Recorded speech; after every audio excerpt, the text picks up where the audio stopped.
রাগের মাথায় আপনি সন্তানকে বললেন তুই মর, ফেরেশতারা বলল আমিন। তোর ভবিষ্যৎ অন্ধকার, ফেরেশতারা বলল আমিন। রেগে মেগে আপনি আপনার মেয়েকে বললেন জীবনেও তোর কপালে স্বামীর ভাত জুটবে না, ফেরেশতারা আবারও বলল আমিন। আচ্ছা, আপনি না সেই ব্যক্তি যে তার নিজের জীবনের চাইতেও সন্তানকে বেশি ভালোবাসেন? আপনি না সেই ব্যক্তি যে তার সন্তানের জন্য হাসতে হাসতে নিজের জীবনটাও দিয়ে দিতে পারেন?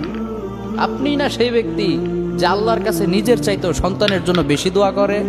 তাহলে কি করে নিজের হাতে নিজের সন্তানের এত বড় ক্ষতি করতে পারলেন? Doesn't make any sense. Common sense বলতে কিচ্ছু নাই আপনাদের? আপনারা কি জানেন না আপনাদের রাগের মাথায় বদদোয়া করাগুলো ফেরেশতারা আমিন বলে? দাওয়াতুল ওয়ালিদ আলা ওয়ালাদি, বাবা মা তার সন্তানের জন্য যেই দোয়া করে সেটা ভালো হোক কিংবা বদদোয়া হোক, আল্লাহ সেটাই কবুল করে নেয়। এজন্য খবরদার, নেভার কার্স ইউর চিলড্রেন। রাগের মাথায় কখনো সন্তানকে অভিশাপ করবেন না। খুব বেশি রাগ উঠে গেলে তার জন্য উল্টা